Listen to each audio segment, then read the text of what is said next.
Hey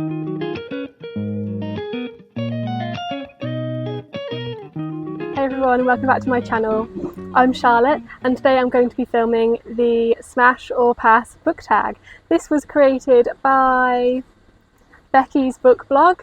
Oh, I should probably mention also this behind me, as you can probably guess, is a rice field here in Bali. It may not look as impressive necessarily as photos that you may have seen of other rice fields in Southeast Asia, because these have actually just been planted within the last 3 weeks or so, in maybe December time. That's when the crops are super high. You'll be kind of going through at neck height sometimes.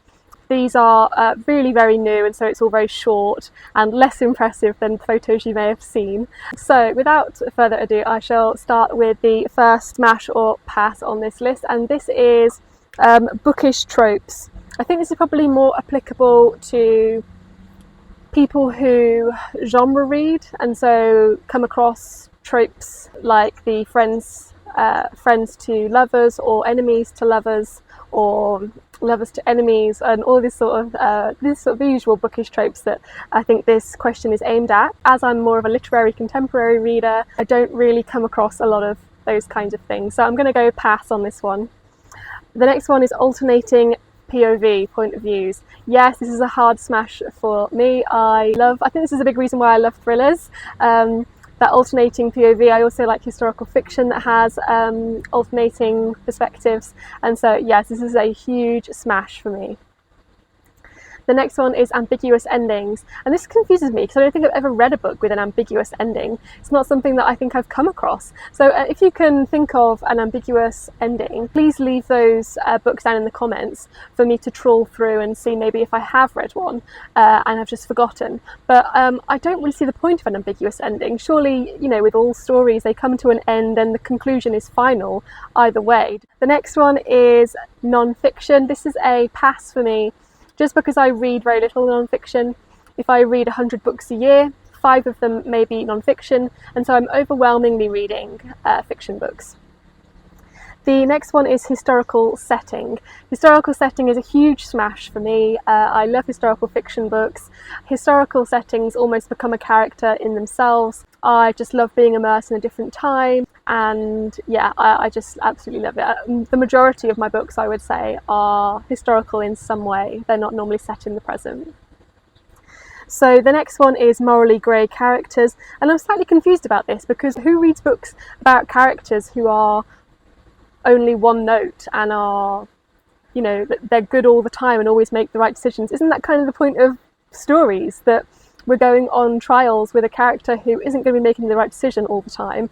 They're going to do the wrong thing, they're going to mess up, and we're going through that learning journey with them because they're human beings and they make the same mistakes that we do.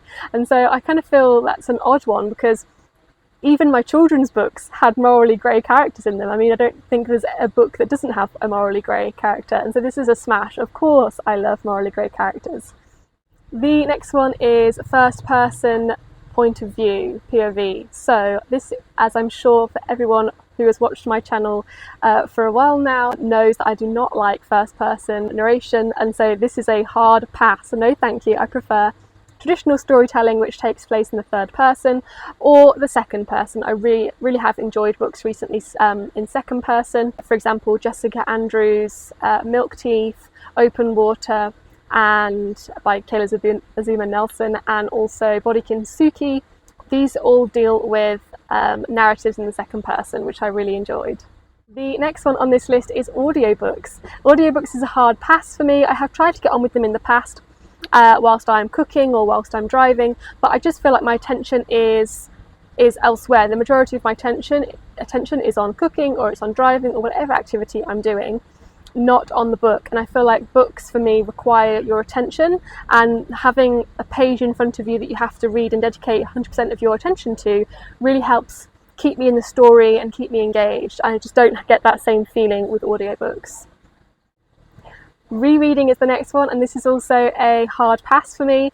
Aside from a few rare novels, I don't think I've ever reread a book. I'm not really sure why. I kind of feel like I've been there, done that, and so I'm on to the next story that I haven't read before. So I think that's why. That's not to say I won't go back and reread in the future. The next question on this list is classic novels. This is definitely a smash for me.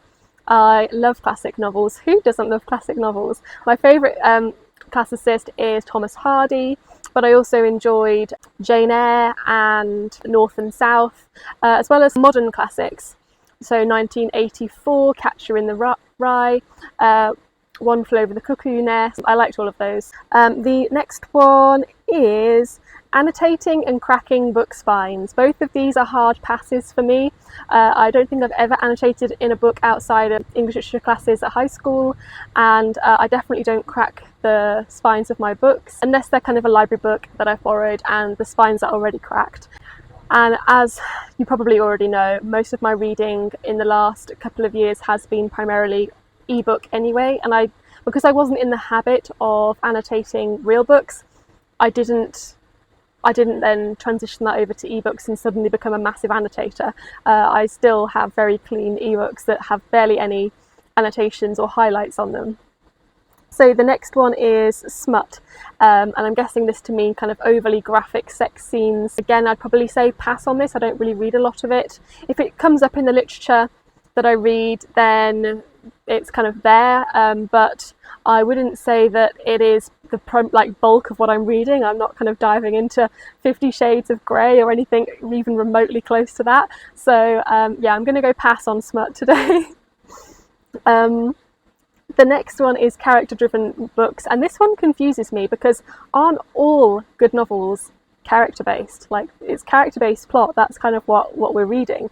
No one's reading like a setting and an event that happens without people in it. It's just, it's always about a character or a set of characters, and so I'm kind of confused by that. So obviously that's a smash, because that's what a novel is. It's about character-based plot. The next one is past, present, split timelines. This is another smash for me, along with the dual perspective. I love a dual timeline, particularly popular in the thriller genre, but also used in literary and contemporary novels that I read a lot, and historical fiction actually, because sometimes historical fiction, we move through a century with one family, and so we're moving time period and character. That's really nice when I see that in historical fiction. Or we're flashing kind of present day and past in historical fiction. I really like that as well. So the very last one on this list is heavy world building. I think this is more aimed at the people who read fantasy and high epic fantasy, which is not me. The fantasy books that I read tend to have very loose world building. Books like Vita Nostra and The Binding and the Betrayals by Bridget Collins and Erin Morgenstern's The Starless Sea and The Night Circus. They don't have heavy world building, I would say.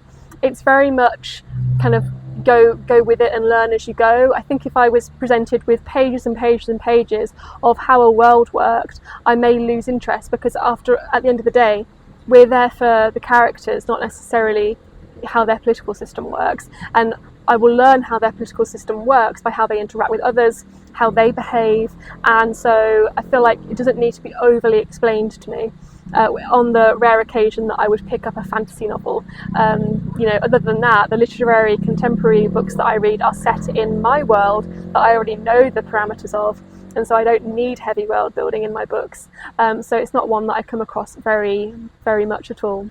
So with that, thank you so much for joining me today for this tag. This is the first tag I've done on my channel. It was really fun to not necessarily talk about specific books, but talk about me and my reading style and my taste. Feel free to do this yourself. I'm tagging anyone and everyone who wants to do this, so no pressure. As always, I will see you in my next video, guys. Thanks so much for watching. See you down in the comments.